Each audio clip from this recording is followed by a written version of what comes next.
they didn't want to see fees go to the Jacksonville office, so they went. Okay. The second day they're down there, the BDO managing partner calls Tom and says, we got a problem. Houston, we got a problem. And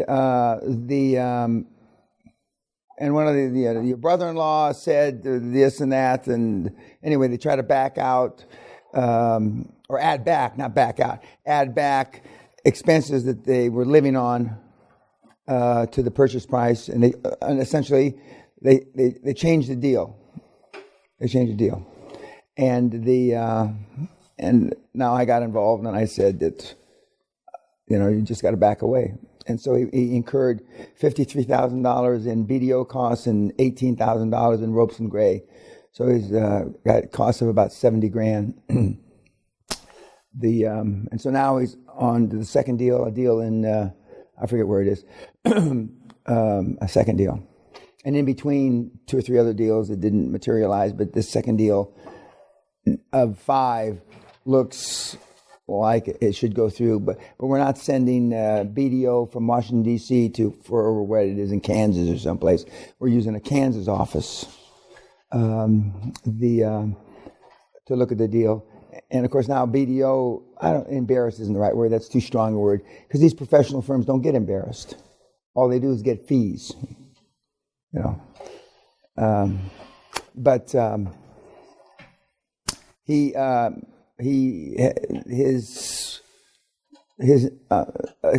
Naval Academy, and because he's there, most of his board are right there in the D.C., Virginia, New York area, and the lawyer that he's talking about isn't on another board with me. I've only been on a conference call with him, to the best of my knowledge. I surely have never met him in eyeball to eyeball. But the other deal hasn't had any board meetings. Questions? Yes, sir. What niches are you in the other side? Well, he is in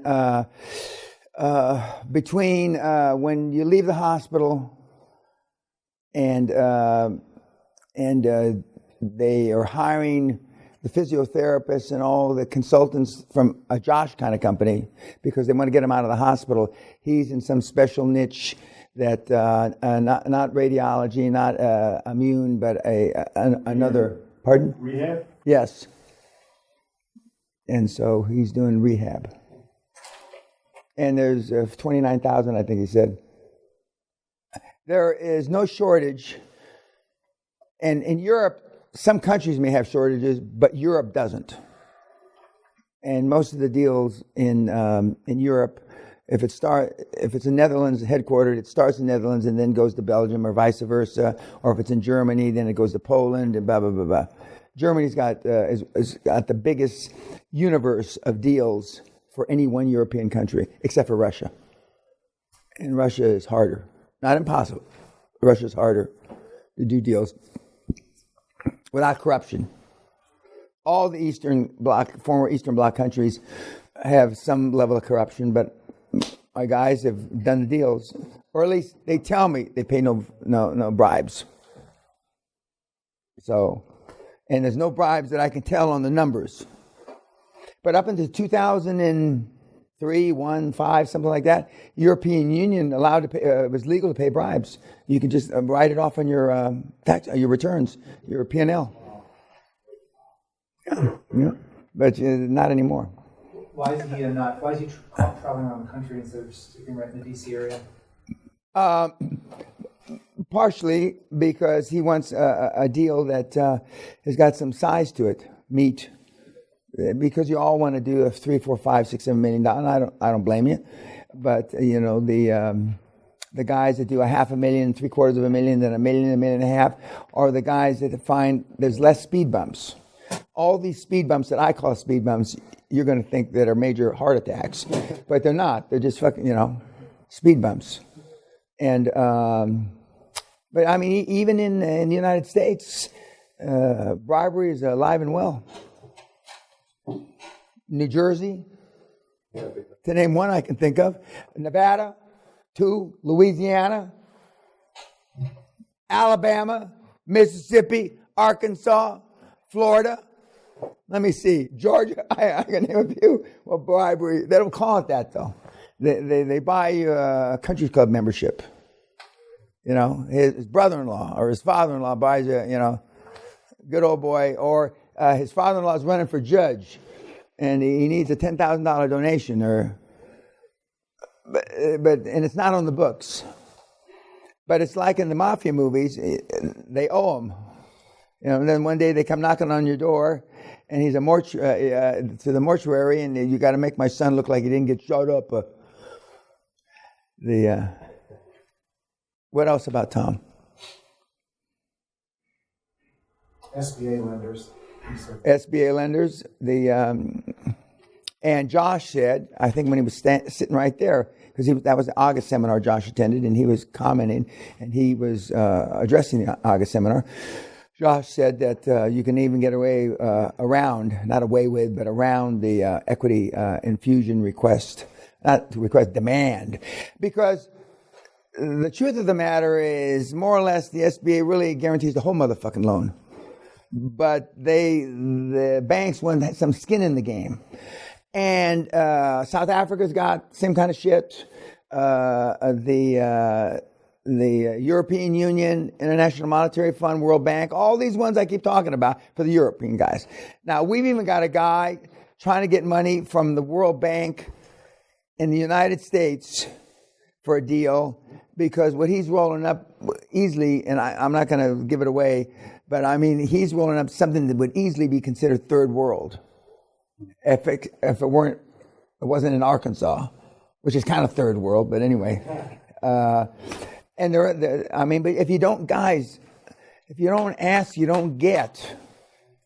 The squeaky wheel gets the fucking grease. And of course, what we were told when the first day you go to kindergarten, is kindergarten still where you start in school? No? Okay. First day you go to kindergarten, keep your fucking mouth shut. Keep your head down. And if you're a minority, keep your black head down. Keep your black mouth shut. And then that moves on, and fucking here we are, 20, 30, 40 years later, and we have some Cuban guys that came over, and when they first came to the country from Florida, they kept their fucking mouth shut. Now, the Cubans have learned to keep their mouth open now, but back in the day, in the old days, they kept their fucking mouth shut, okay? Now you go to Florida, and you think you're in Cuba, which is fine. And once in a while, the Costa Ricans sneak in there, and the Puerto Ricans, they kind of pretend to be Cubans, I guess. I don't know exactly what they do. Yeah. But they can, I can't, my Spanish isn't good enough, so I can't tell the difference between between Cuban and I can be, the Castilian Spanish, from Spain, I can understand, when the king had a lisp because he had a hair lip and he had to put a lisp on everything. What else about Tom? He seems very confident and very respectable, and like he's... Yeah, he for this year, he's probably got the best leadership skills of anybody that's come through the seminar. But shit. One would think. Back in the 90s, the military guys had better leadership skills than today. Maybe it's because they held... when you went to the Naval Academy, there was a different standard, perhaps, than today. And it has to do with political correctness, because you can't beat people up and you can't do that shit. And even though they equate it to human rights, more or less, but the more human rights you give the people, the fucking lazier they get, the more lax they get. It's a shitty deal. If I would have told my dad when I was going to school, when he was home, I had diarrhea and I couldn't go to school, I would have got a fucking beating. I would have come to school with black and blue marks. My dad, I told you, when you're in the military, you don't go to on sick call unless you're dead. You got a bullet between your eyes, you're on sick call. You're in the morgue. That's it. There is no fucking sick call. And when my dad, I think I mentioned, retired from 28 years from the LAPD, he had 700 days accumulated leave, statutory leave that he had not taken. 700. And if you do the maths, as they say in this country, 28 years into 700, he never took a fucking day off. And they gave him a check, and which was big money. And so he had roughly 2 years, but I never saw him taking a day off. So we just went through my records. I just started collecting Social Security this year. I didn't. That was my donation back to the government. I didn't collect it, and I'm at the highest level you can collect. And when I saw my Social Security record, they have from the first day I went to work was August the 10th, 1961, the day I turned 16. That's when you could get a Social Security card. And I was a member of a union. I was a box boy at a market where they used to put the groceries in bags for you. Okay, I got paid $1.06 or $1.08 an hour. And so between August 10th, my first day at work, how many days there were in August? 31. I worked 21 days. I worked every fucking day, 3 weeks, 21 days in a row. My first check was $240. If you go through the numbers, I worked every day about 10 hours a day. If you got sick, I took your shift. If you wanted to go home and get late, I took your shift. If you wanted to go to your son's ball game, I took your shift. I just took everybody, and so that was extra shift Peña. I mean, and then when school started, I used to work on the weekends, and I used to go there after practice. Nobody's got a job after practice. And because I saw my dad's work ethic. And i.e., the average guy that comes to the seminar works less than 40 hours a week. Less. This room. Some of you are internet scum. 4 hours you want to work, not a day, a week. And there's more of you than 80-hour week guys. But even if you average 4 and 80, that's only 42 hours a week. Some of you, not necessarily this group, brag, you work 4 hours a month. 1 hour a week. And you go into culture shock. 1/3 of you in the next 2 months is going to get either pneumonia, what is that, mononucleosis when you're over, what's it called? Mono, okay. You're real tired. Yeah. I mean, can't get up out of bed, and it's called stress. Especially the six-packers and the pill poppers are the first to drop. The 5% body fat or the big tubs of shit, like we got a couple in here. Well, I mean, they just seem to roll with it. They just eat more, I guess. I don't know. Yeah, but I mean, the fit guys are the guys that fall like fucking pretzels because you're not used to working. And then what you're really not, you think the hours you work are work, and they're not. And the weekly report, you're going to have to, from the time you get up in the morning, and of course you lie to me, to the time you fucking go to sleep at night, every hour on the motherfucking hour, what did you do? When you see that, you are going to shit your pants. And you wonder how you accumulated anything in your life. And when you have to put 70, there's only 77 things you can do. 71 I counted out, meaning you didn't do it. You said, fuck, can I get my 20 grand back? Ask Murph, do you drink now? You don't drink anymore? You drink? You had a drink last night. I saw you. Was that, or is that? A little bit. Yeah, okay. Ask Murph when he's having one of his beverages, but he's a success story in that. I mean, and he wasn't up to 70 counted out, but he had a number of them, but now he just has a few. Because you get him, I don't know what you feel. You get embarrassed. 15-year-old kid's doing it. This is what should be running through your mind. A 13-year-old kid who's driving his 15-year-old brother, Mendoza's, God love you. And 17-year-old kid, Josh Kim, not flying around in a motherfucking jet. And I got 61 counted outs. Ergo, they might be doing something right or something I'm not doing, and I'm not doing whatever they're doing. That's what should run through your little gray matter. And now the report is pretty onerous. It's not easy. It's not. It's meant to be onerous. It's meant to be onerous. And he's no longer with that girl. And that deal didn't happen. He's on to the second deal. And even for a guy who's military trained, I mean, when the deals fail, I mean, your stomach sucks up.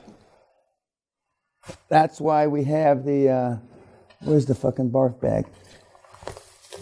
The quantum leap barf bag. So when you're sick to your stomach. Has he closed any yet? No. He's working on to close the second deal right now. He came to the seminar in April, and he talked to the August group, which Josh was in. And the any questions about Tom? Yes, sir. The equity. Oh, he's talking about equity. Okay, because the another deal he apparently looked at, there was a spread. One of the deals he looked at, and he originally thought that he was $700,000 short, but he wound up being only maybe $100,000 or $200,000 short. And he did find a guy at the University Club who had missed a roll-up 20 years before, and a lot of people miss him, believe me, because he had a brother that lost all the family money, so he missed. And but he wound up not using that guy, but the guy's still there. Because remember, some of the deals, the bigger deals, the multi-million-dollar deals, the cash flow for your first deal, oftentimes, 50% of the time, there's not enough cash flow to cover the debt service. So remember, I talked about mezzanine, that to finance that gap. But if you do 3, 4, 5 little ones, almost 100% of the time, the cash flow is covered, or debt service covered by the cash flow, because you built up equity in every one of the deals. So now you got 5 deals that start with 250 equity, then 500 equity, then 700 equity, and now after 4 or 5 deals, you got a couple million, and then you're home free. Not free, but I mean, you're in the hunt, because now you don't have to worry about that bridge that you might have to cross. But then again, some of the SBA lenders will count lender or owner finance for that equity piece, so you don't need that piece anyway. Mezzanine lenders want a piece of the deal, so they want.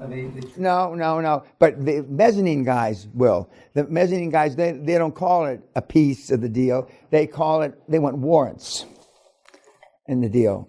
Warrants is a funny way to call it stock options. We want warrants at $20 a share when you exit, or $5 a share at some level that they'll ascertain. The only good thing about when we get a guy that wants warrants, he values the company for you. He pays for it. And so that's an inexpensive way to get a valuation for the company. And then that's when I used to go, okay, I've got 3 partners, let's do our push-pull agreement based on the warrant value. Now we don't have to pay $20,000 for the valuation. Some greedy investment banker, which I used to be one, has valued the company, and they're valuing them low. Why are they valuing them low? Because when they buy in, they want to buy in at a cheap price. Okay, YouTube.